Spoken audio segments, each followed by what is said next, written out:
Hola, ¿qué tal? Muy buenos días. Muy buenas tardes. Y muy buenas Y noches. en cualquier latitud del mundo que te encuentres, Esto es Cuestión Teatral. Y la cuestión de hoy es ser o no ser. en el teatro griego. Así es, yo soy María Balam. Y yo soy Javier Villanova. Y acompáñenos a desentrañar este misterio que son los mitos y el teatro en Grecia, porque como ya lo habíamos dicho una vez en el capítulo de Egipto, el teatro no se originó en Grecia, contra todo lo que se pueda pensar y todo lo que nos han enseñado en las escuelas de actuación. Y hoy vamos a aprender que en realidad no se originó tampoco como creemos y no se lo debemos a quienes nosotros pensamos. Va a ser un episodio muy interesante de deconstrucción de mitos fundacionales patriarcales y volver a los mitos asiánicos de fundación de la diosa madre, diosa Rea, diosa Gea, diosa Gaia y muchas sorpresas más. Así que Empezamos además recordándoles que esta ya es la segunda temporada de Cuestión Teatral. Este es el primer episodio y les queremos agradecer por escucharnos. Escuchen toda la primera temporada. Que está muy interesante, está buenísima. Sean bienvenidas y bienvenidos a este episodio. Y para comenzar, nos vamos a remontar al inicio.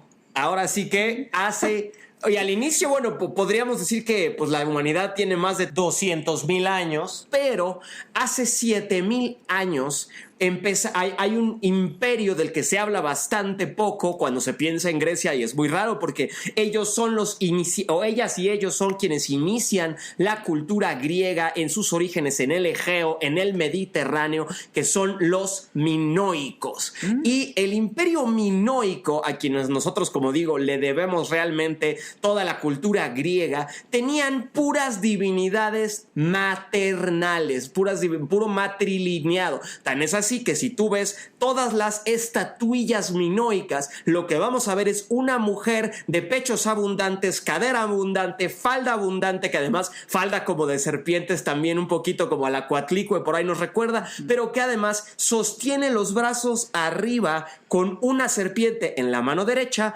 y un trigo en la mano izquierda, pero también se puede ver dos serpientes en algunas de estas estatuillas. Y que ya lo habíamos dicho antes, la serpiente siempre fuera portadora de sabiduría porque era el animal que al reptar está sus intestinos y su corazón en contacto con la madre tierra, entonces era la portadora y la transmisora de conocimiento, de sabiduría y de conexión con el núcleo de la tierra, con madre tierra. Así es. Y justamente en estos templos minoicos se deriva el gran mito de la divinidad Ariadne, porque la gente, y si se fijan, Ariadne tiene el ¿Estamos hablando del mito del laberinto? El mito del laberinto, el mito de Ariadne, que se dice que es un hilo, pero si se piensa, esta gran madeja es también una gran serpiente. Y además es bien curioso, porque se piensa siempre en el mito, cuando se piensa en el mito de Minos, del rey Minos, se piensa en el rey Minos, cuando en realidad en todas las tablillas no hay ni una sola divinidad masculina en la cultura minoica, todas son femeninas, y además en la puerta de entrada del templo de Gnosos lo que hay son dos leones, en la famosa puerta de los dos leones, y los leones son protectoras de la diosa que también conocemos como Cybele o Sekhmet, que literalmente son divinidades que estaban protegidas, estas mujeres, o la fuerza, si nos vamos al arcano mayor del tarot, que son estas divinidades que están protegidas por las leonas, porque recordemos que en Egipto, una civilización todavía anterior, o bueno, al mismo tiempo que la minoica, que además llegaban por barco al Nilo y comerciaban. Estaban conectadas, y ya llegaremos que tiene que ver con Isis, con Astarte, que es la misma diosa que Sekhmet, que es estas mismas... Gea, es Rea, es Demeter, Perséfone, que son estas divinidades porque las leonas eran las cazadoras. Bueno, en este templo de Minos, el Minotauro, como ya lo hemos hablado, como lo hablamos en el capítulo de rituales, era el toro en el cual los hombres jóvenes tenían que enfrentarse al toro para saltarlo en estos saltos de toro y poder vencer al toro, obtener la fuerza del toro para que Ariadne o las diosas matriarcales, las mujeres en estos matrilineados, los escogieran, cuando ellos ofrendaban estos cuernos de la abundancia, estos cuernos de la fortaleza, ellas pudieran elegirlos como sus parejas en estos matrimonios hierogámicos. Como matrimonios, el sacerdote, el sacramental. Sí, justamente los matrimonios sacramentales, de los cuales vamos a estar hablando en breve, pero justamente Ariadne, ella era el verdadero monstruo del laberinto. Lo que no se sabe es que lo que a veces se ha confundido,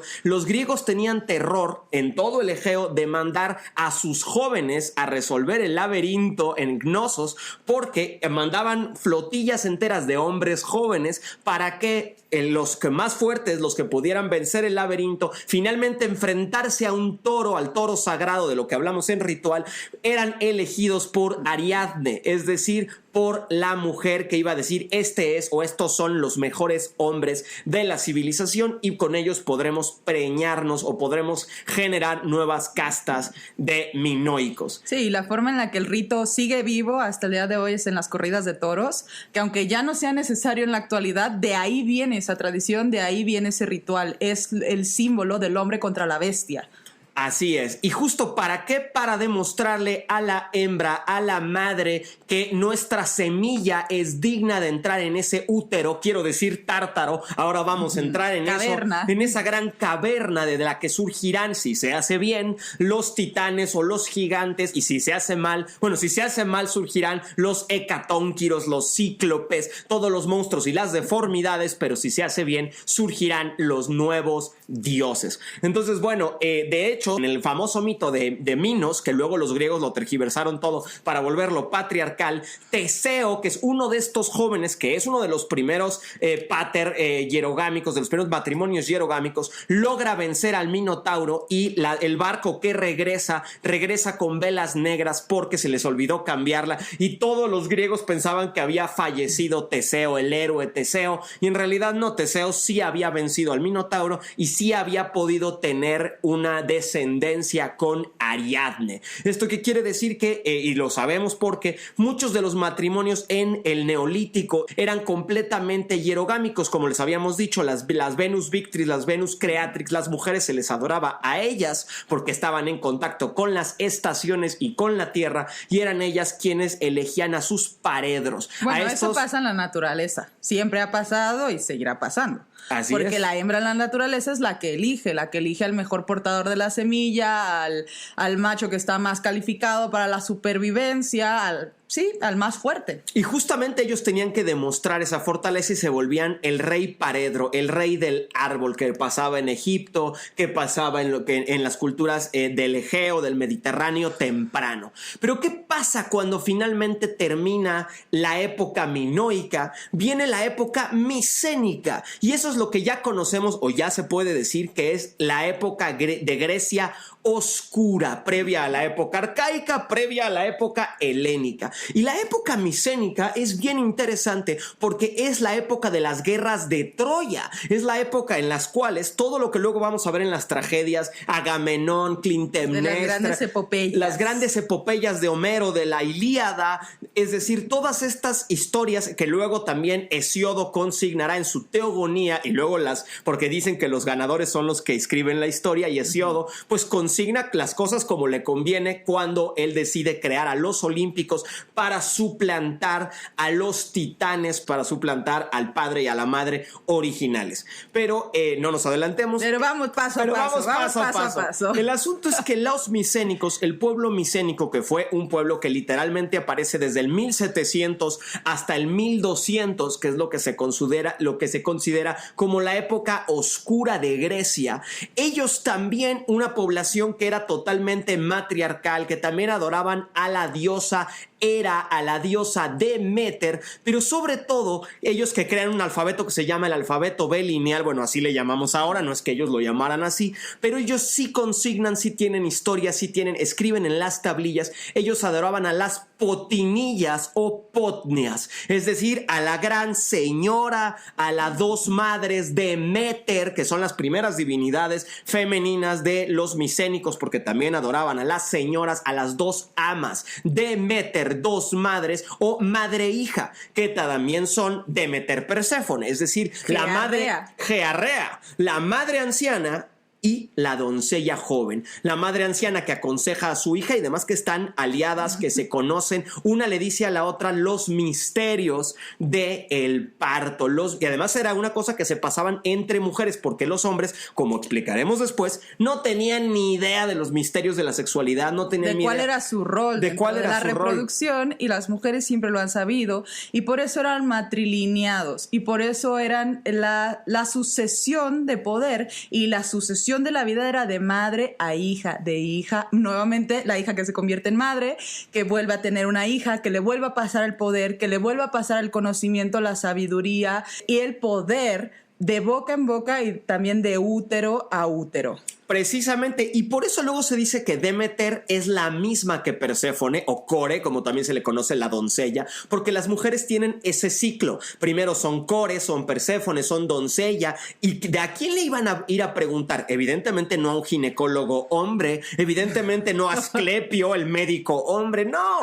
Le iban a preguntar a las abuelas, a las avias o gaias, que de ahí viene avia en catalán, en las lenguas romances, en italiano, la avia es la yaya, la abuela, la conectada, la gran abuela madre tierra, que es las abuelas, las sabias, que te van a dar literalmente ese conocimiento del parto, de la reproducción sexual, de la semilla, de la fertilidad, diosas del grano micénicas, diosas del grano y diosas de la tecnología, como lo fue Isis, como lo fue Astarte, como fueron todas las sacerdotisas o melisas, que eran las sacerdotisas de Demeter. No me quiero adelantar mucho, pero eran las abejas, que también son polinizadoras. Entonces todo está súper conectado en esta época que ya se le conoce como la época oscura de Grecia. Que luego, oscura. Que además es bien interesante justo porque se le conoce oscura y se le compara mucho con el medievo, porque es como, bueno, ahí no estaba pasando nada, todavía no éramos helenísticos, todavía no éramos racionales, todavía no éramos apolíneos, todavía no le robábamos el oráculo de Delfos, porque el oráculo de Delfos no era de Apolo, era de Pitia, era de Hera, era de Demeter, de la madre, porque eran las mujeres las pitonisas, las que además trabajaban desde los primeros rituales con tecnología mágica agraria. ¿Qué hacían las mujeres? Que luego se les consideraba bárbaras, que luego de ahí salen las bacantes, porque son mitos eleusinos y mitos tesmofóricos. ¿Qué hacían en la época micénica las mujeres? Las mujeres iban al campo y además de que sí elegían a los hombres, sí poniéndolos en competencias de fuerza, los ponían a correr, les picaban el talón de Aquiles, los sangrando para que corrieran y demostraran quién era el mejor hombre para que luego ellas los eligieran para la fertilidad, porque ellos ni idea tenían de cuál era su rol en la fertilidad, hasta mucho después cuando lo descubren y empiezan a adorar al falos y cambian todo y empieza el rito y el mito patriarcal. Dionisio. Pero además, y las faloforias. Las faloforias y las dionisias. Pero además de hacer esto de picar a los hombres y de ponerlos a prueba, las mujeres lo que hacían era despedazar cerdos y despedazar literalmente animales y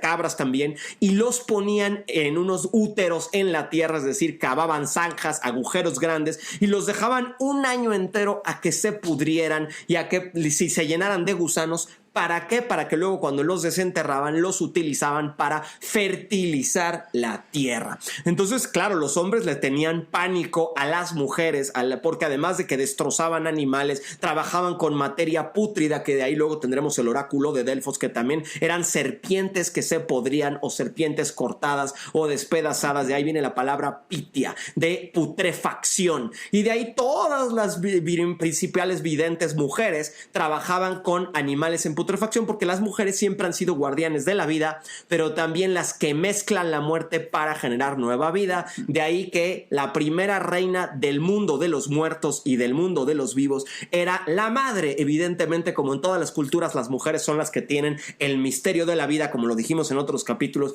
y de la muerte. Por eso Perséfone es la diosa del inframundo, no raptada por Hades, mentira patriarcal. Eso ya fue el mito patriarcal que viene posterior, cuando se cambia el paradigma, porque todos los mitos que conocemos que tienen que ver con raptos, con violaciones, con con este mito patriarcal de someter, subyugar a la mujer, es el cambio de pensamiento de las sociedades matrilineales a las patriarcales.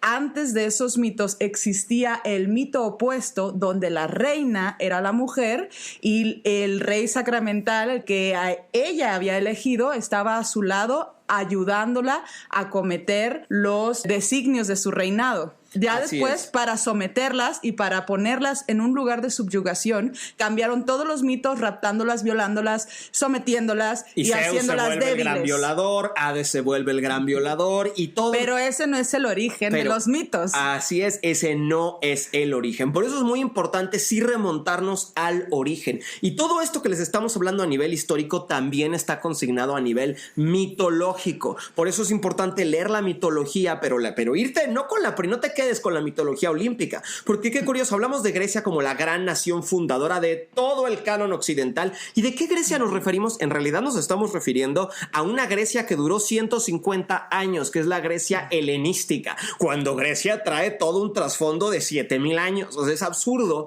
que decimos, ay, qué interesante, sí, la Grecia, y siempre pensamos... que el gran periodo de la humanidad, de donde salen todas las culturas occidentales, La democracia, las matemáticas, la justicia, la filosofía, la medicina, el teatro, que se hayan creado en Grecia. Así es. Y bueno, pues en este sentido todavía nos falta explicar ¿qué pasa con la civilización micénica? Bueno, la civilización micénica entra en decadencia y empieza a perder todo su poderío con las primeras invasiones. Y también hay problemas con los acadios, con los dorios. Hay una serie de invasiones, hay explosiones y explosiones volcánicas. Y finalmente, ahí por ahí del séptimo, siglo 7 o siglo 8, que todo estoy hablando desde el siglo 12 hasta el siglo 8 antes de Cristo, todo lo que se considera la edad de bronce, la edad en la que todos los griegos empezaban a desarrollar sus armas, sus cascos, fundiendo el bronce, que era muy fácil de malear, que era muy fácil de hacer armaduras, de hacer lanzas, de hacer mascarones, de hacer todo tipo de materiales. Que fue la siguiente gran tecnología después de la agricultura. Justamente, la gran aleación, la gran alquimia.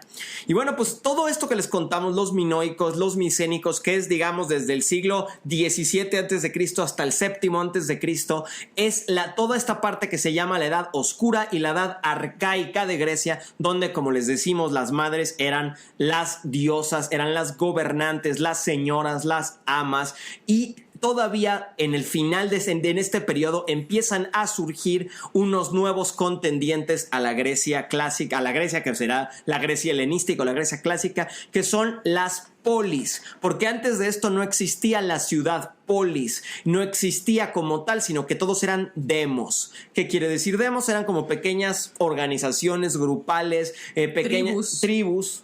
Justo, eran tribus protoindoeuropeas que justamente estaban por todo el Egeo y por todo el Mediterráneo, no se consideraban una sola gran nación, sino que además cada quien tenía sus propias organizaciones, sus propios gobiernos. Y finalmente, ahora sí ya empieza a haber sus regidores, sus senadores, que si sus estados oligárquicos, porque se gobernaba, oligarquía viene de arriba de la montaña, los que tenían la visión de todas las faldas de la montaña, de todo el valle, y podían gobernar, y empiezan a surgir gente como Solón o como Pisístrato, que son los primeros tiranos y que son los que empiezan a tomar el control de la polis Atenas, que además, fíjense qué interesante, la principal polis griega no se llama Zeus, no se llama Cronos, no se llama Uranos, se llama Atena, la diosa de la sabiduría, de la justicia, de las leyes, y los atenienses son hijos de Atena. Justamente Atenas, la ciudad de Atenas significa los hijos de Atena. Qué curioso todo esto. Sí. Y además, Atena no es otra reinterpretación de Temis, una diosa preolímpica que era la diosa vendada de la justicia, de la sabiduría, de la inteligencia, del buen gobierno, porque ¿qué creen? Así como Atenas se considera como una ley democrática, una ciudad democrática, demos, es decir, el gobierno de los demos, de los diferentes barrios, digamos, o diferentes tribus que finalmente se asocian o se unen bajo una sola línea. También Atenas es una diosa de las leyes. Pero ¿qué creen? Temis significa la ley, pero no leyes de los hombres, no la ley de gobierno, la ley natural. Y Temis era de las primeras divinidades, justamente como Hera, como Gea, como Rea. Y ahora sí, hablando de eso, ¿qué te parece, María, si entramos a los mitos? Pues me parece fantástico, porque ahí vamos a entender mucho de lo que fue este cambio de paradigma de las sociedades matriarcales a las sociedades patriarcales y cuál fue el papel que desempeñó tanto el mito como el teatro, es decir, el rito, el mito llevado a la acción. Y este nombre, recordémoslo muy bien, Pisístrato, fue uno de los precursores de este cambio de paradigma. Si estás disfrutando Cuestión Teatral y quieres ser parte de esta floreciente comunidad, puedes dar clic en seguir, darle 5 estrellas al podcast o compartir para que llegue a más amantes del teatro como tú.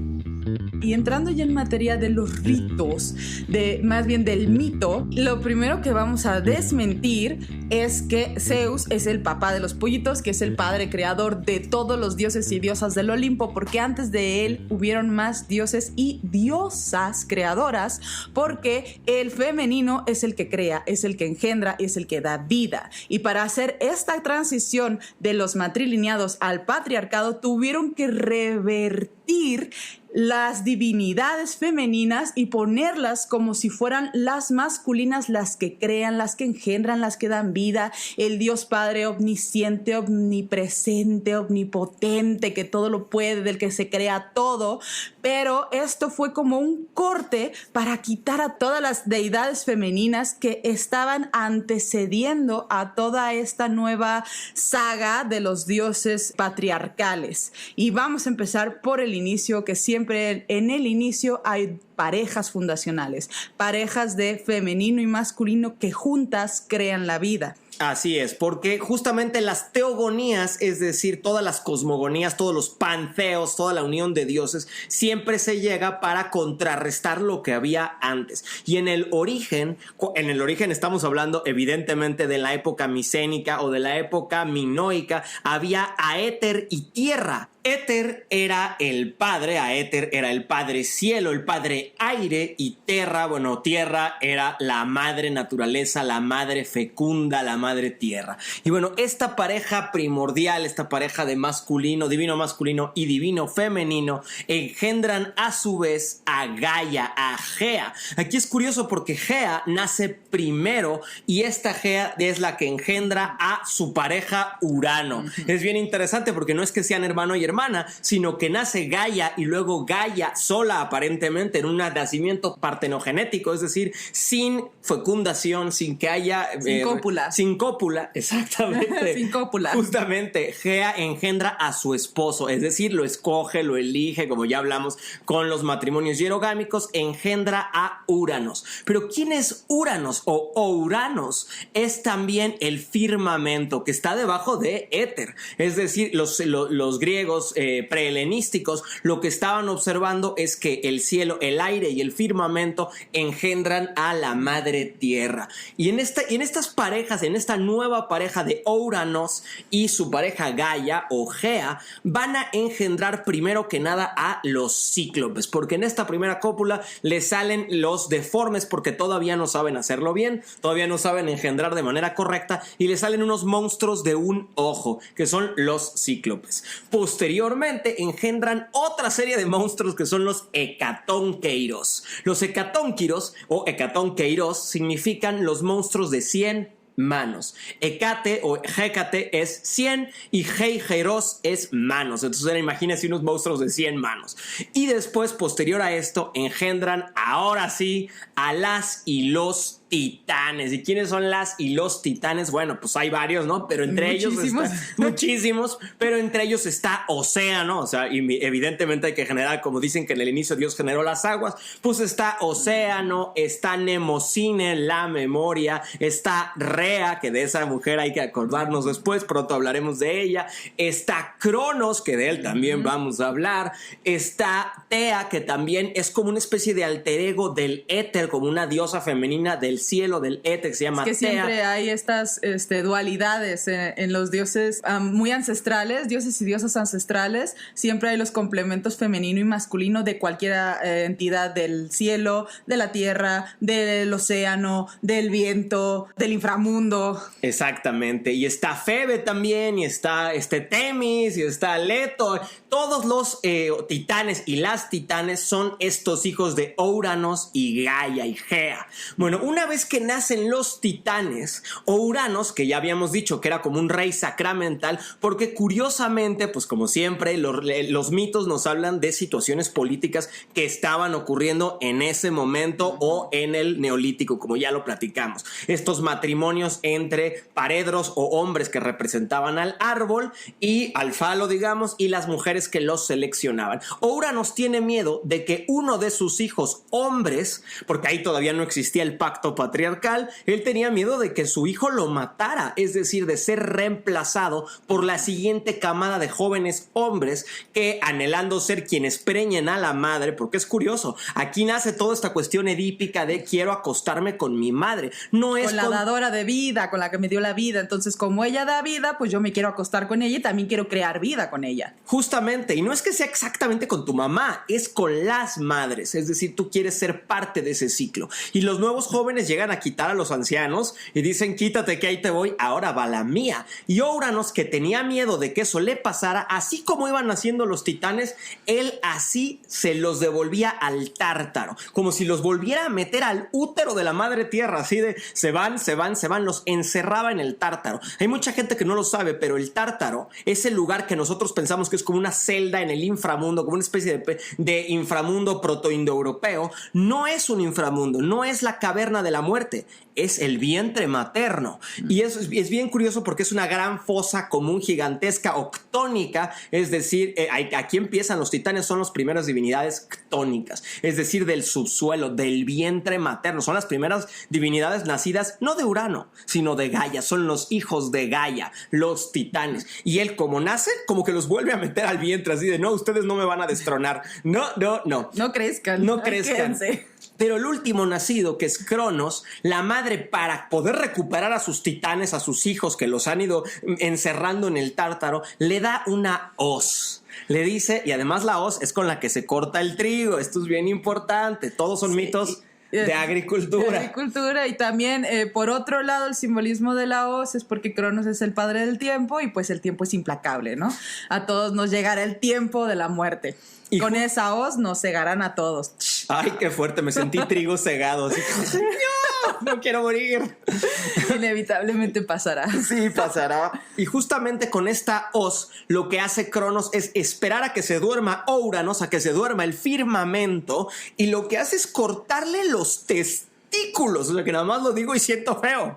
O sea, pero fíjense lo importante de esto. El hijo varón le corta al padre los testículos, es decir, ahora tú no vas a ser su capacidad de engendrar. Su capacidad, tú ya no vas a engendrar hijos, ahora yo soy el rey, el nuevo pater, el que se va a poder estar junto a la reina. Ahora a mí me toca acostarme con la madre Gaia. Y justamente al hacer, además quien le da la hoz es su propia madre. Ve, córtale los testículos a tu padre. Vean lo fuerte de este mito que sigue contándonos un poco cómo era el asunto de los matrimonios hierogámicos. Y una vez que le quita los testículos, de la sangre de esos testículos que cae sobre la tierra y la vuelve a fertilizar, nacen las Euménides o las Eríneas, que son Alecto, Tisífone y Megera o Megara. Mira nada más, a lo mejor les suena de la película de Disney. Algo de la película de Hércules. Megara. Después de la creación, la tierra era un caos total. Bueno, ya.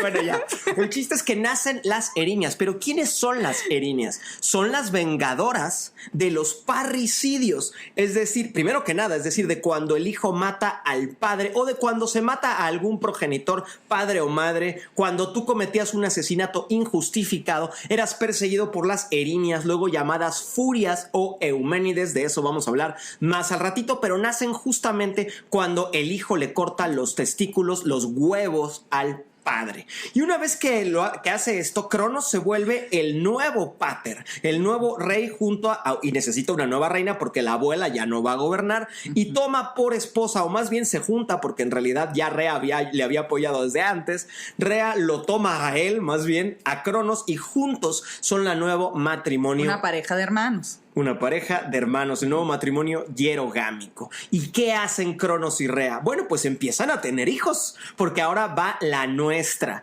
Y curiosamente, ellos antes de cortarle los testículos a su padre, Cronos había encerrado en el Tártaro también de vuelta a los cíclopes y a los hecatónquiros. Le ayudaron a derrotar a Urano y los vuelve a encerrar en el Tártaro. Ahí los deja. Y bueno, empieza a tener hijos. Pero él había oído una leyenda fatídica, ¿verdad? De su misma madre y su mismo padre, que le dijeron: así como tú me cortaste los testículos a mí, o sea, Cronos a Uranos, a ti también te va a pasar. Es decir, serás reemplazado por la nueva camada de jóvenes. Algún día, ahorita quizá no, pero algún día cuando tus hijos crezcan, uno de ellos te va a traicionar. Ley del karma. Justamente.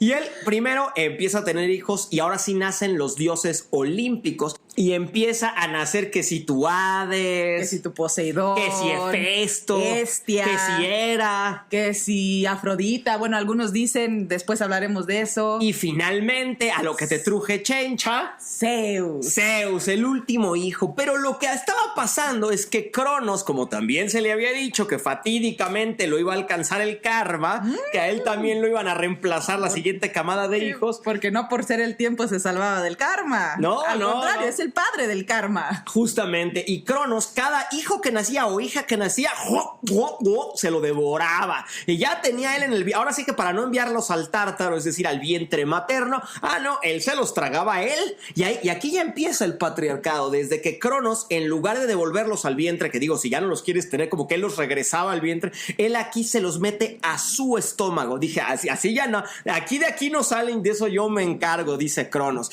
Y entonces sí, la madre, digamos, Rea, dice: oye, espérate, yo no quiero que mis hijos te los tragues, ¿no? No estoy dando hijos para que te los tragues. Como si fueras cuyo, ¿no? Madre cuyo que se traga a sus cuyos cuando creen que no pueden sobrevivir.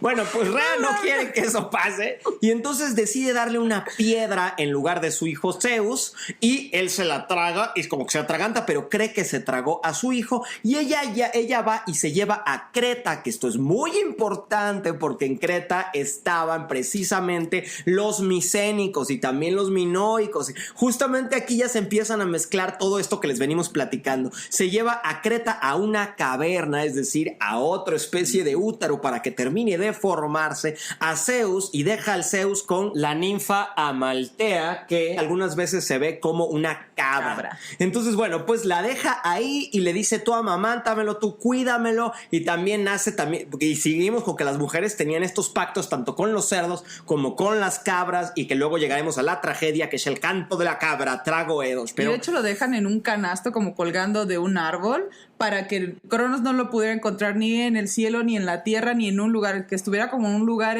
aislado, escondido, y que no estuviera ni pisando la tierra, como ni en una placenta, afuera, ¿no? Flotando.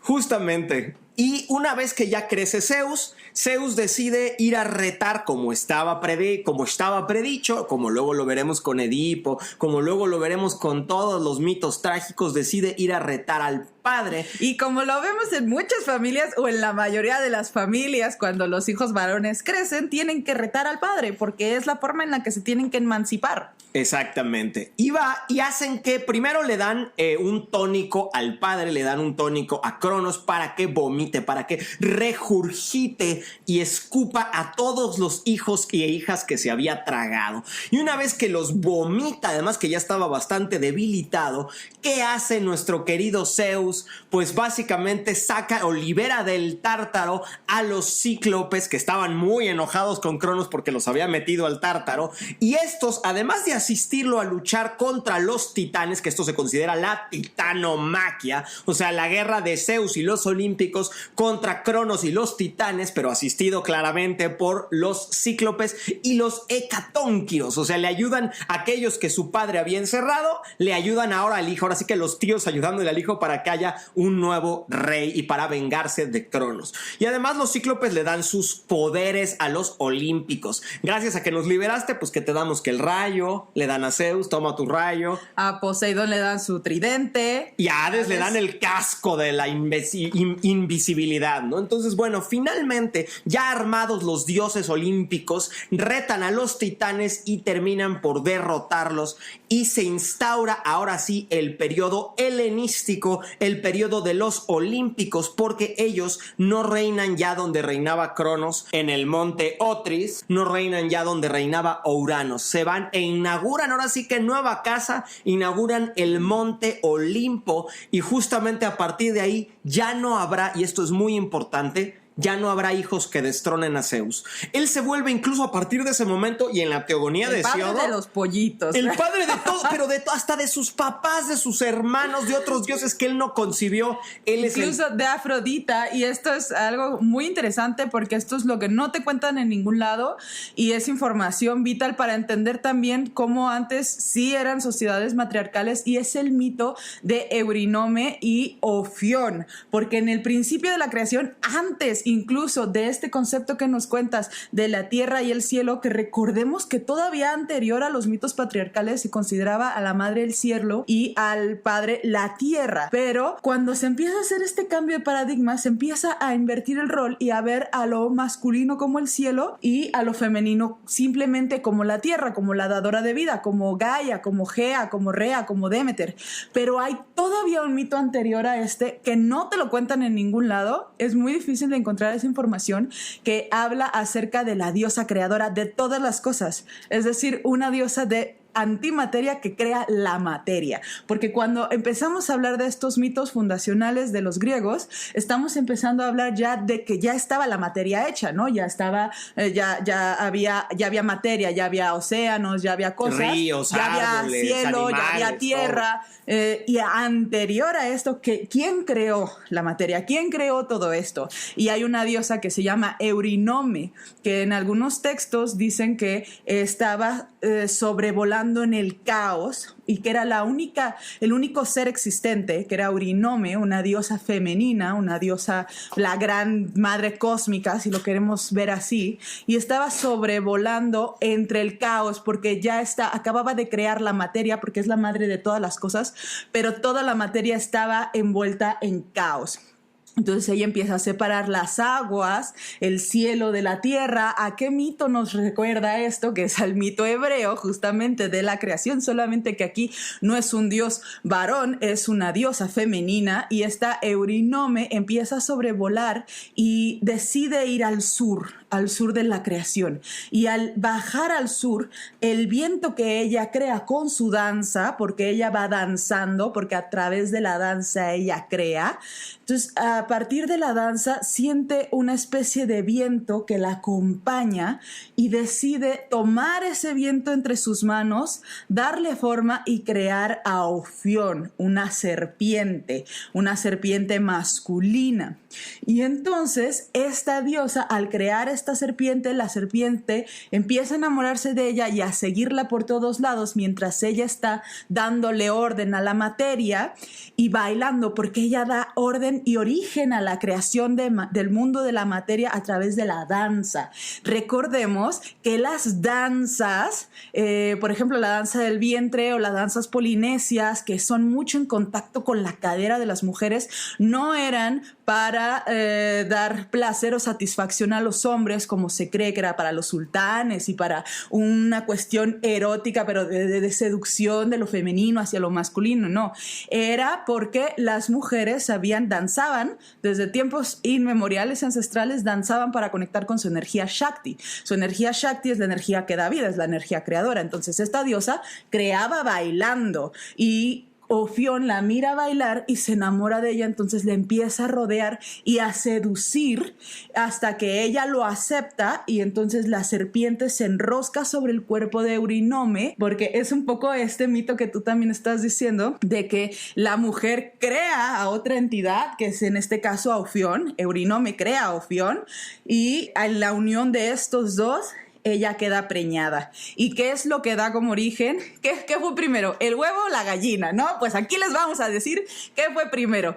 Lo primero fue, ni siquiera la gallina, fue la paloma, porque a esta deidad se le representa como una paloma blanca, y entonces dicen que Eurynome se convierte en una paloma una vez que fue preñada y pone el huevo universal, el huevo del que nacerían después todas las cosas, toda la creación, todos los dioses de los que saldrían estas deidades de las que hablamos: Urano, Gaia, Éter, Terra y todo lo que hemos hablado hasta este momento. Se crea en ese momento a través de ese huevo universal que deja esta paloma, y se dice que cuando una vez que se eclosiona el huevo, lo primero que sale es Eros.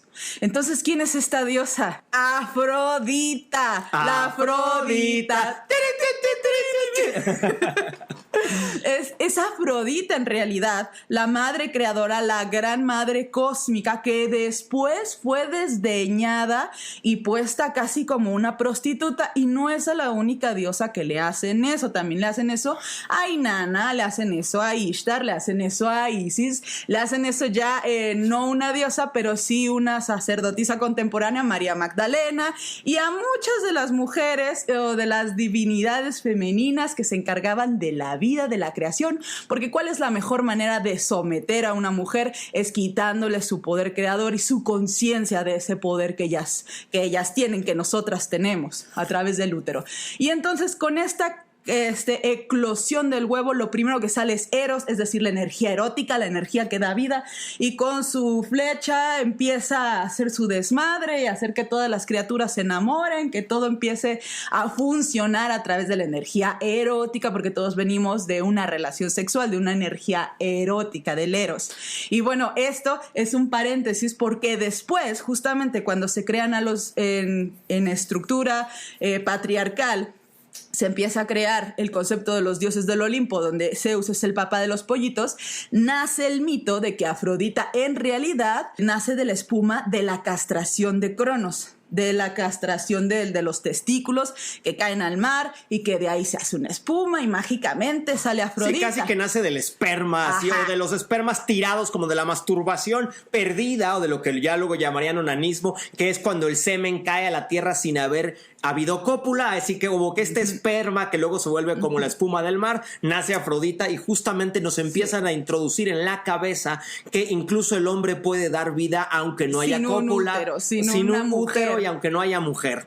Y bueno, qué importante esto que nos dices de Ofión y de Eurynome, porque los mitos antes de las dionisiacas, todos los mitos de libación a la vida y a la agricultura y a la naturaleza y a la madre, a Demeter, a Gaia, a Gea y a Rea, se llevaban a cabo solo con sacerdotisas mujeres, como decía María, primordialmente mujeres libres, mujeres que eran en secreto, asistían a Eleusis, y literalmente iban a la caverna de Eleusis, y antes de eso a las cavernas de las tesmoforias. ¿Qué son las tesmoforias o los ritos eleusinos? Eran ritos iniciáticos solo para mujeres, en donde ellas aprendían todo sobre la sexualidad, todo sobre la menstruación, el orgasmo que incluso femenino, el parto, las plantas sagradas, amamantar, todo lo que tiene que ver con la creación de la vida. Incluso porque Rea significa menstruación, o sea, Rea literalmente es el flujo menstrual, entonces es bien poderoso, porque esas eran las primeras festividades en las que se tocaba música,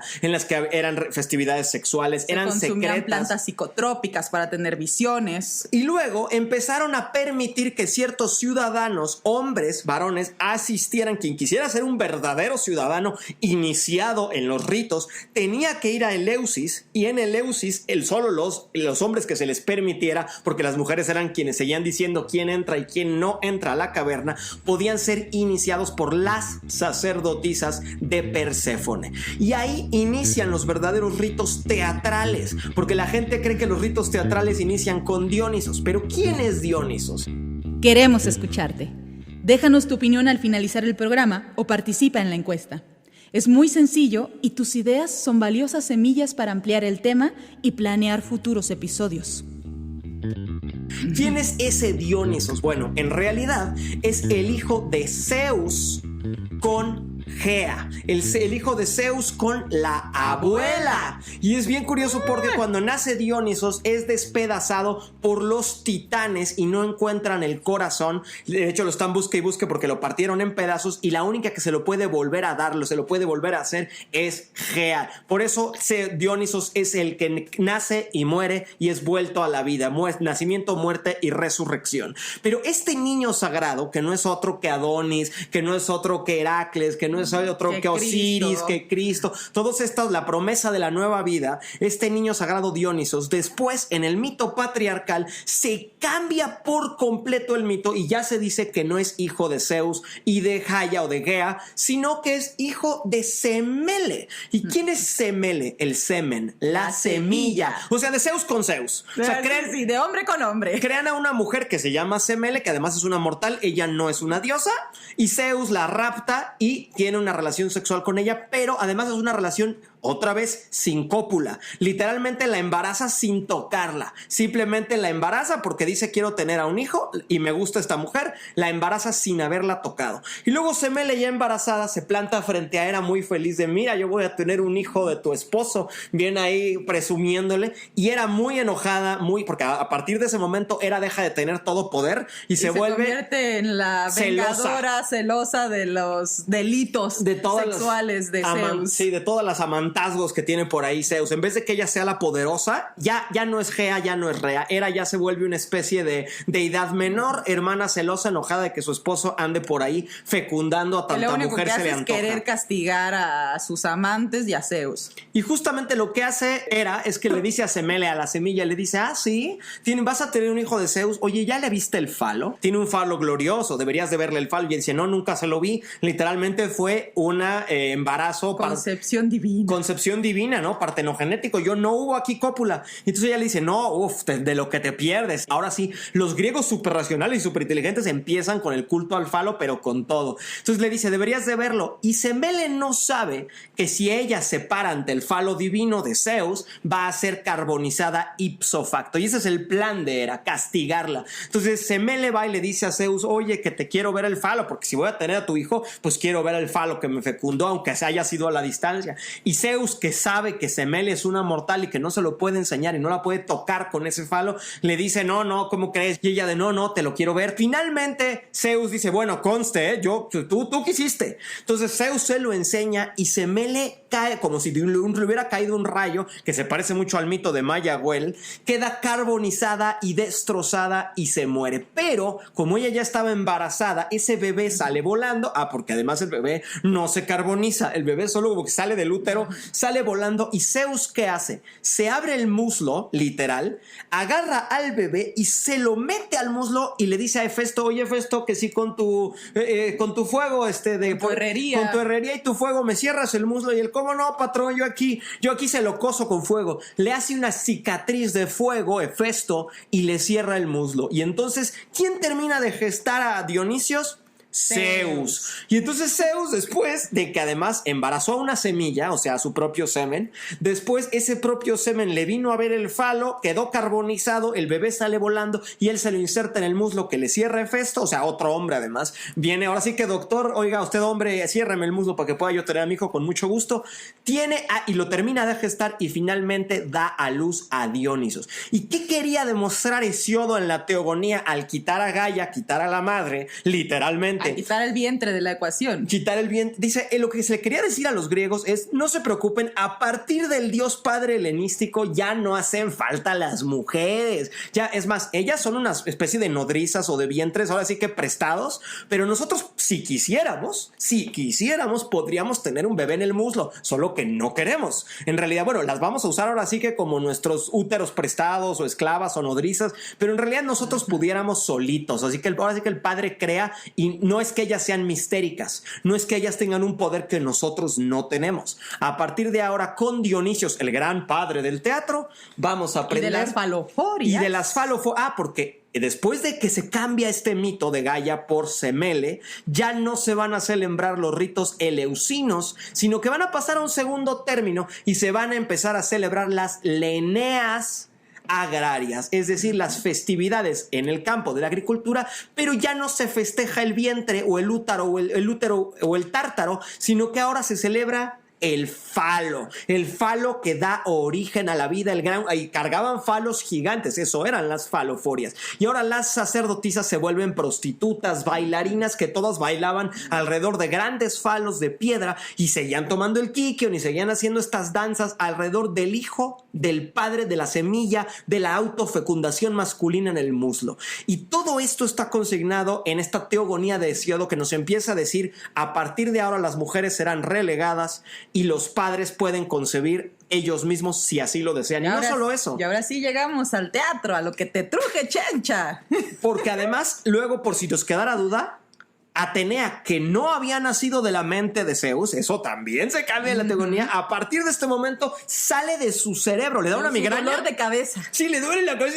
¡Ay! Nació Atenea, cuando Atenea no era hija de la frente de Zeus, evidentemente. Una diosa anterior, por algo es Atenas, la Acrópolis. Atenas Temis, la que polis, es una de las titanes, justamente, una diosa prehelenística. Entonces, ¿por qué les contamos todo este antecedente? Porque primero hay que entender que el teatro llega y se crea a través de justamente en el 530 antes de Cristo, cuando Pisístrato, que María les había dicho, acuérdense de ese nombre, cuando Pisístrato, uno de los tiranos, y digo tiranos así porque así es como se pronunciaba en griego antiguo, no decíamos tirano como ahora, que no tampoco tenía la connotación de un dictador. Uno de los tiranos era solamente el que había adquirido el poder sobre los demos. El gobernante. El gobernante, exacto, uno de los gobernantes. Decide que como él tomó el poder con un golpe de estado, es decir, él fue muy inteligente, hizo varias jugadas políticas, logró apropiarse de varios demos y empezó a gobernar la Grecia clásica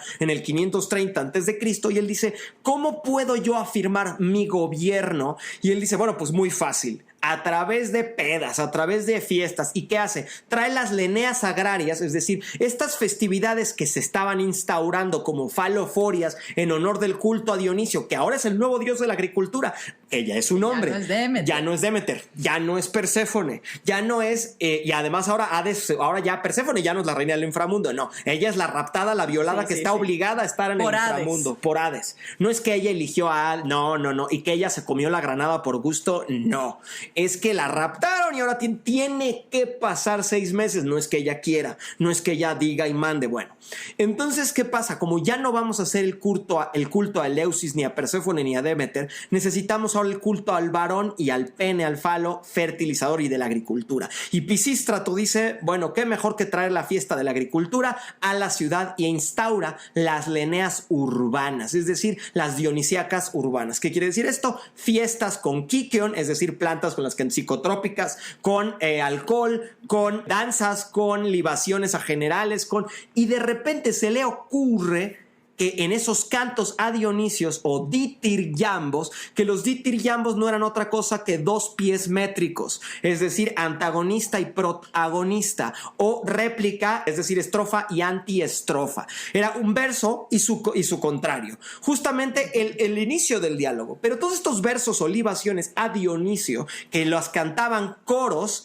que literalmente eran lo que luego se convirtieron en los actores, estas coros que griegos de compuestos de hombres y mujeres, de entre 12 a 15 hombres y mujeres que cantaban los pies métricos a Dionisio, de repente se le ocurre también a Pisístrato que sean concursos de ditiriambos. Y el primer concurso de ditiriambos de 2 pies métricos, que también se considera de 2 en vaino, dis tira ambos, es decir, 2 puertas, el que entra 2 veces por la puerta, y literalmente Dionisos, el que nace y muere, nace y muere.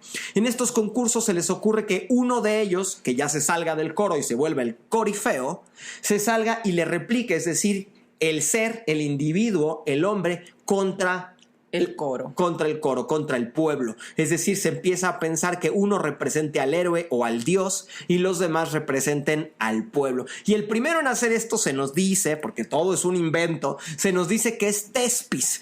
Tespis era literalmente, se supone que un miembro del coro que se sale del coro para contestarle al pueblo, pero era literalmente mandado por Pisístrato. Era decir, vamos a empezar a representar, que uno empiece a representarme a mí, al gobernante, al arconte epónimo. Sí, porque recordemos que el teatro siempre se ha usado para legitimar gobiernos, para instaurar leyes y para poner el nuevo orden ideológico en las cabezas. Porque había que quitar la ley natural.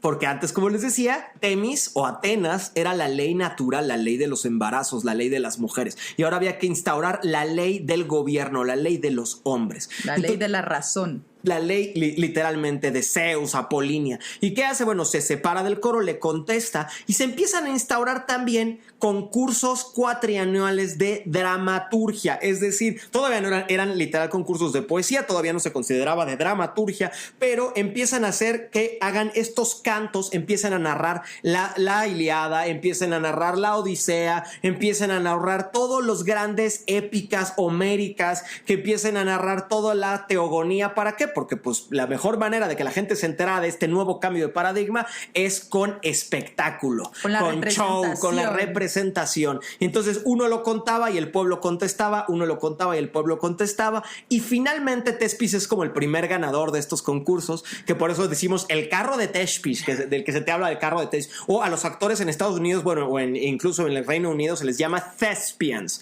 o seguidores de Tespis. Pero después de eso entran Esquilo, que es el primer, digamos, dramaturgo, que lo que hace es introducir ya no solamente a este primer corifeo, sino al primer actor que representa a todos los dioses y le contesta al pueblo, y entramos al universo del canto de la cabra, la tragedia. Y Esquilo lo que hace es que empieza con una de las primeras obras que escribe es Agamenón, seguida de las Coéforas y las Euménides. Y luego tendremos literalmente la siguiente versión, la hace Sófocles, porque todos tienen su Orestiada, esto es bien importante. Tanto Esquilo como Sófocles como Eurípides, los 3 trágicos que vamos a, los más importantes de la tragedia griega, de los únicos 150 años de los que vamos a estar hablando, porque el teatro griego y todo lo que... La época clásica dura muy poquito. ¿Cómo es posible que en tan poco tiempo se hayan gestado todos los conceptos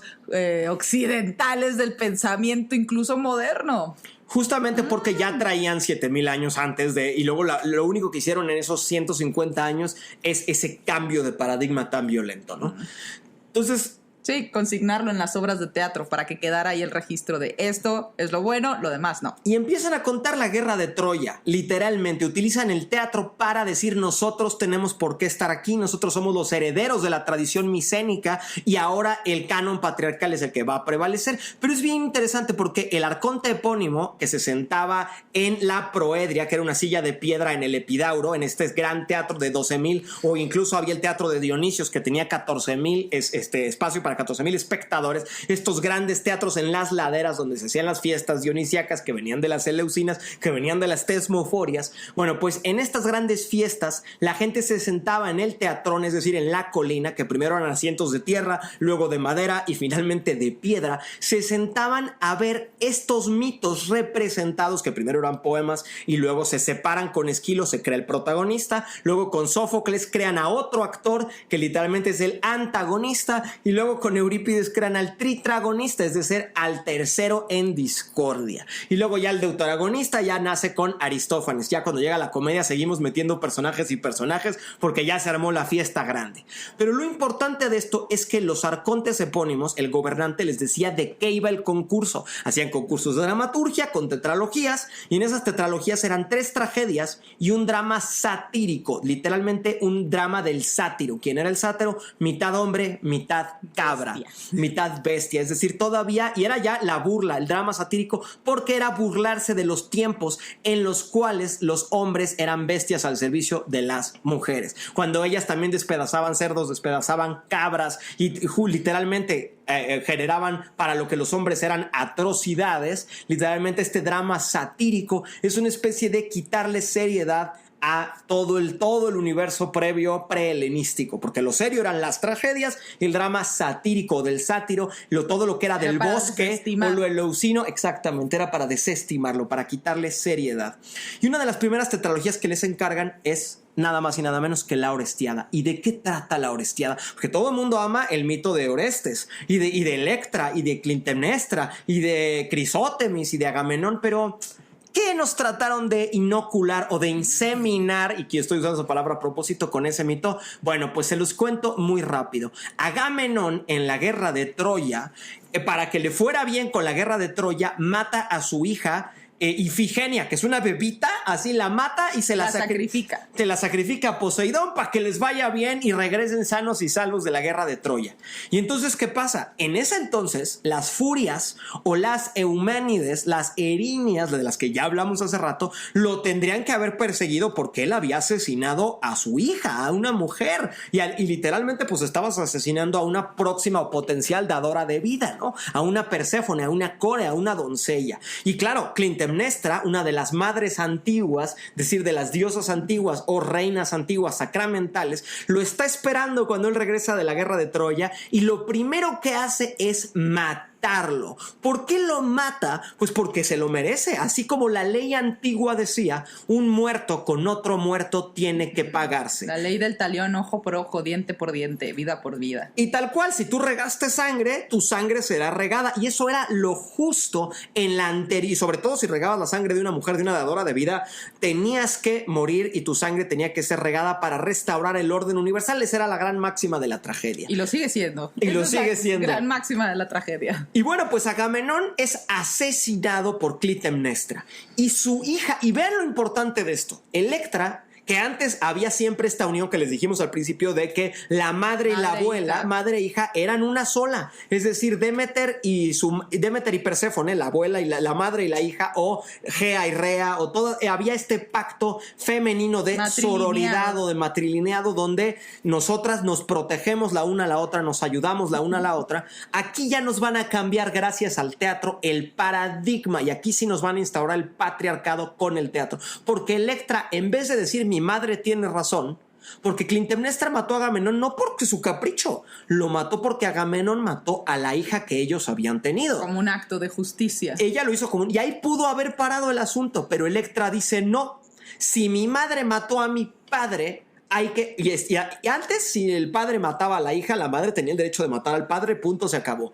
Pero ahora no se acabó. Ahora Electra dice, ahora debe morir Clitemnestra. Y va Electra con su madre, la aborrece y la empieza a tratar de asesina y le dice, eres una asesina de padres. Y literalmente le empieza, y es él, porque y ahí todos hablamos del famoso complejo de Electra. Es decir, ya la odia y la detesta, pero no solo ella odia a su madre. La madre, desde que nace Electra, tú lees las tetralogías, tanto la de Esquilo como la de Sófocles, como la de Eurípides, y Clitemnestra trata a su hija. Le dice toda la vida, le dice Clitemnestra a Electra, se te está diciendo que no salgas de las puertas para que no seas la vergüenza de tu casa. Entonces, y le está diciendo, eres la culpable de todas tus desgracias, a mí no me culpes. Yo soy una excelente, aparte es una madre espantosa. Clitemnestra en las tetralogías siempre es la madre fría, la madre que no ama a sus hijos, la hacen aborrecible para que empecemos a odiar a la madre y empecemos a amar al padre. Pero no solo esto, Electra, como es mujer, pero ya la queremos débil, porque ya no queremos mujeres atroces, ni con hachas dobles, ni con hoces, ni que puedan matar. Que fuera una amenaza para los hombres. Electra no puede matar a Clitemnestra a pesar de que la aborrezca. Ella necesita que Orestes, el hermano que está en el exilio, porque Orestes fue exiliado, Orestes estaba fuera, literalmente del palacio de Egisto, porque Clitemnestra se casa con Egisto, y había exiliado justamente a Orestes. ¿Por qué Egisto exilia a Orestes? Por el miedo que venía de los matrimonios sacramentales de que el hijo iba a matar al padre. Y que aunque el padre de Orestes no era Egisto, sino Agamenón, el nuevo esposo, el nuevo rey sacramental, tiene mucho miedo de que el hijo Orestes venga y lo mate. ¿Y qué hace la tetralogía maravillosamente? Electra manda traer del exilio o del éxodo a Orestes y le dice: tú tienes que cumplir la máxima de la tragedia, tienes que matar a nuestra madre. Y Orestes dice: no, yo no quiero, no se puede matar a la madre, la ley es que a la madre no se le puede matar. Y Orestes está aterrado porque hasta ese momento la ley marcaba que tú no podías asesinar a la madre. Incluso en la mitología lo podemos ver. Siempre los que mataban eran los hijos a los padres, pero no se mataba a la madre. Era la gran transgresión. No puedes matar a la madre que te da la vida. Además, ella es diosa de la vida y diosa de la muerte, del inframundo. No la puedes matar. Orestes está aterrado. Él no quiere hacer lo que tiene que hacer, pero su hermana le dice, como mujer: yo soy frágil. Yo lo haría si pudiera. Texto de Electra, así dice: yo lo haría si pudiera, pero soy mujer, no varón. Y luego todavía Crisótemis, que es la nueva modelo de mujer, que es la hermanita menor de Electra, que se nos enseña, porque Electra es como una rebelde, así se nos dice, no debería ser como Electra, pero Crisótemis, la nueva mujer sumisa que se nos enseñan, le dice a Electra: ya no te quejes de nuestra madre, y le vuelve a recordar: tú eres mujer, no varón, no nos corresponde a nosotros arreglar los hierros, nosotras somos mujeres, no deberíamos de meternos. Y bueno, Electra le dice: cállate, Crisótemis, tenemos que matar a Clitemnestra, nuestra madre bárbara. Pero tampoco lo hace, se espera a traer a Orestes. Cuando finalmente llega Orestes, que se niega y se niega y se niega, hay una relación medio extrañísima de hermano-hermana que no es extraña.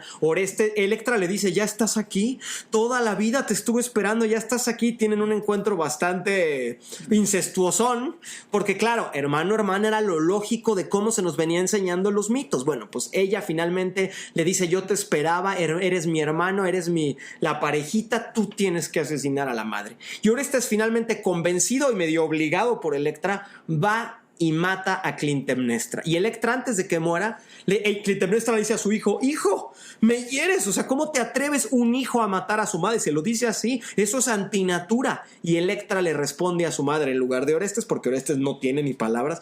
Electra le dice: esa es la justicia que tú, madre, proclamas. Un muerto con otro muerto tiene que pagarse, y tú mataste, a mi padre mataste. Y todavía le dice: justa o injustamente, pero lo mataste.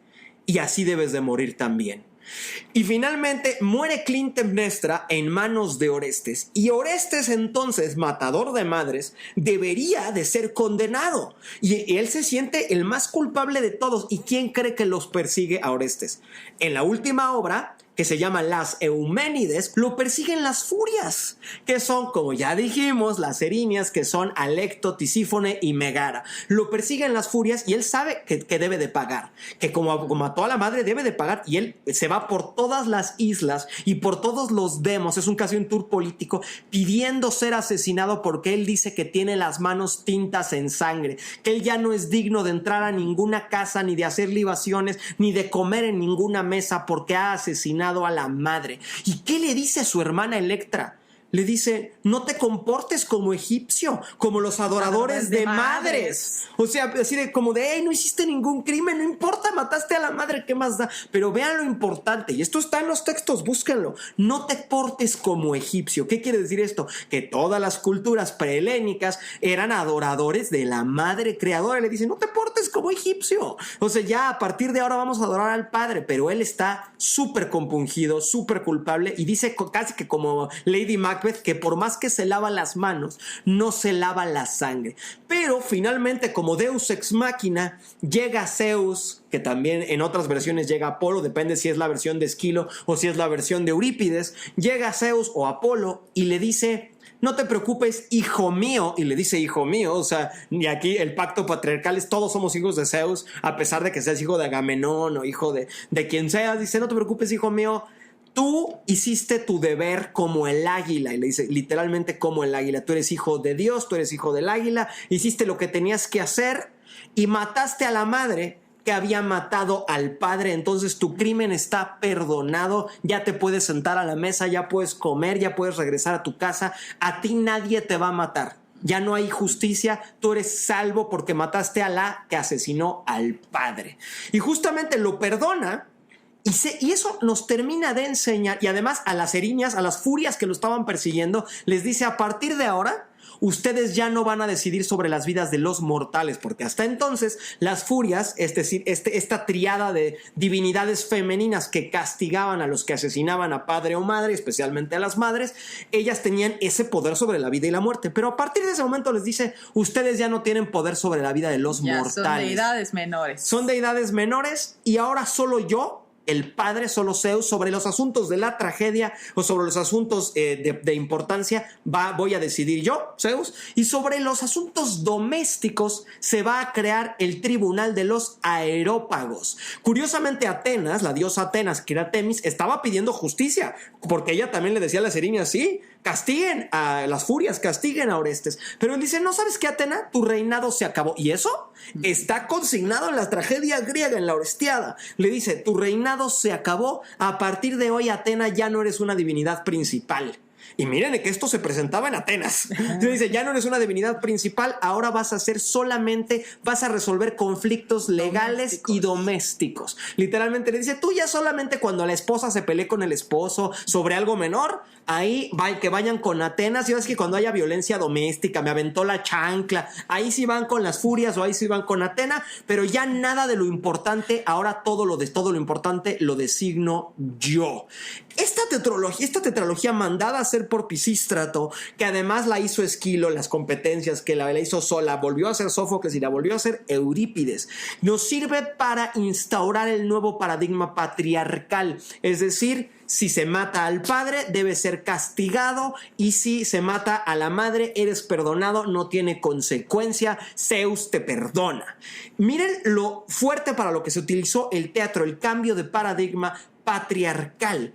Y además que ahora ya el nuevo dios del teatro es Dionisos, en lugar de que sea Demeter, en lugar de que sea Eleusis en la caverna, en lugar de que sean las tesmoforias, son los rituales dionisiacos que a partir de este momento se van a hacer con obras de teatro que se van a ir por toda la Hélade, porque esto no solo se presentaba en el Epidauro o en el Teatro de Dionisios. Estas obras, consignadas por los arcontes epónimos, se iban de gira por todo el territorio del Mediterráneo, por todas las islas, por todos los demás. Para instaurar las nuevas leyes, el nuevo pensamiento. Si estás disfrutando del podcast, no olvides seguirnos. Justamente, y bueno, si con Esquilo estábamos ante literalmente el hombre con los dioses, con Sófocles estamos con los héroes. Él nos presenta todos los héroes y ahí viene todos los héroes masculinos. Nos pone a Heracles, nos pone a Ajax, a Filoctetes, a Odiseo, a Neptolemo y evidentemente a Antígona y a Electra. Nada más que también en estas obras es para quitarles su poder, ya lo hablaremos en otro episodio. Y nos pone a Edipo, evidentemente, que fíjense, Edipo también es bien interesante. Nos dicen el paradigma antiguo de matar al padre y casarte con la madre ya no está bien. Ya no está bien, hay que sacarse los ojos. Hay que sacarse los ojos porque tú ya no puedes matar al padre y casarte con la madre. Eso ya es aborrecible. Ya no puedes ser adoradores de madre. Ya no puedes solamente... Porque Yocasta también se cuelga. Es decir, ese paradigma en el que antes el hijo mata al padre y se acuesta con la madre para engendrar nueva vida, ya no vamos a hacer... Se acabó. Sófocles también estaba ayudando lo mismo con Electra, con todas estas tragedias que estaban escribiendo. Y finalmente Eurípides, el último de los grandes trágicos, también estaba contribuyendo a lo mismo con su propia versión de la Orestiada, y donde ya el pueblo, esas obras ya hablan de soldados, ya hablan de mujeres y sacerdotisas. De asuntos de la vida común. De asuntos de la vida común. De seres comunes y corrientes, del pueblo. Y curiosamente, pues bueno, de las grandes tragedias griegas nos quedan 9 nada más de Sófocles, 9 de Esquilo y 19 de Eurípides. O sea, no es que... Y también pensamos como si fuera el gran legado, que sí es un gran legado, sí son unas obras de teatro que nos hablan del poder civilizatorio, porque el teatro era Televisa de ese momento, o la gran televisora, digamos, el gran cine hollywoodense, se utilizaba para amaestrear a los ciudadanos. ¿Por qué? Porque vivían la catarsis, vivían la purificación en el teatro y ya salían educados, amaestrados y adoctrinados de las nuevas leyes, de lo que se podía, de lo y que también no. purificados, porque como ya catarsearon, ya sacaron, ya drenaron sus emociones, ya váyanse a trabajar, a ser productivos. A ser productivos, exactamente. Y justamente, bueno, pues esto, además, si tú dices, oye, pero no todo el mundo puede ir al teatro, no te preocupes, el teatro era gratis. Era para todos. Era para todos, con tal de que entendieran el... Ahora sí que como la tele, prendías el canal 5 y ya estaba para todo el mundo, pues el teatro era gratis, 12,000 y era su deber cívico, estaban obligados. No era que el teatro era una cosa artística que exaltaba las pasiones para que la gente debatiera en el ágora, para que se conociera mejor. No, es más, los arcontes epónicos a veces solo cobraban 2 óbolos a la gente que podía pagar. Y 2 óbolos era nada, literalmente era como si cobraras 20 pesos o 30, como los jueves de teatro de Limbas, y 2 óbolos. Y para todos los demás que no pudieran pagar óbolos, había un impuesto que se llama el teoricón. Entraban gratis todas y todos para ver cuál era la nueva historia que el arconte epónimo, que había mandado a hacer estos concursos de tragedia, quería que te enteraras. Y para los dramaturgos, claro que había... Fíjense qué tan esto estaba pagado por el Estado para leccionar a la gente, que los concursos a los poetas trágicos, que eran literalmente comisionados por el arconte, les daban un trípode en su honor al ganador, les daban plata, o sea, les daban oro, les daban plata, les daban pago, y también inscribían su nombre en un gran muro para que quedaran para la eternidad, para la posteridad. Les daban laureles y era como tú contribuiste a la historia. Entonces realmente eran estos concursos donde les daban el tema, se pagaba, incluso ellos no pagaban por sus producciones teatrales. El gobierno le decía al Coregos, que era un productor, ahora así como un anfiteatro, pero literalmente eran los empresarios, los ciudadanos ricos atenienses, ellos pagaban las producciones. Subsidiando todo para dar su mensaje. Para que hubiera un mensaje. Y además ese subsidio, o sea, es decir, no lo pagaba Atenas. Atenas le decía al Coregos, que era un ciudadano rico ateniense, tú le vas a pagar la producción al poeta, a Esquilo, a Eurípides, a Sófocles. Y luego ellos contrataban de 12 a 15 personas del coro y ellos montaban estas tragedias y se ponían máscaras de lino con cabellos, con sangre, para incitar el miedo, el terror y la compasión, que literalmente hacían que la gente saliera completamente vacunada en el mejor y en el peor sentido de querer hacer lo que no se podía, lo prohibido, o de hacer lo correcto, lo que ahora a partir de ese momento se instauraba como el nuevo paradigma. Y pues bueno, esta fue una gran clase de historia del teatro griego a partir de los mitos y entender cómo esos mitos influyen también en el rito, es decir, en el teatro. Y bueno, esto todavía nos quedan muchos temas que tocar acerca del teatro griego, por lo que tendremos un segundo episodio la siguiente semana, no se lo pierdan. Va a haber muchos temas muy interesantes, como la poética de Aristóteles, ¿no? Donde su tratado de la tragedia, el que se ha perdido de la comedia, y nuevamente cómo se ha instaurado este paradigma a través del teatro, cómo el teatro ha funcionado para instaurar gobiernos, instaurar formas de pensar, en este caso para instaurar el paradigma patriarcal. Es importante entenderlo en esta época para saber qué ahora queremos representar en el teatro, qué historias vamos a representar, cómo las vamos a contar, y volver a restaurar la dignidad de lo femenino, la dignidad de la madre, la dignidad de la mujer, porque ya hemos comprendido que el patriarcado no solo nos afecta a nosotros las mujeres, nos afecta a todos como sociedad, porque nos hace vivir en una sociedad violenta, poco empática, opresiva, y pues hay que liberarse de esos yugos y de cómo el teatro... Esa es la gran reflexión del día de hoy, cómo el teatro hoy, en la actualidad, puede ayudarnos a liberarnos de todos esos yugos sociales, estructurales,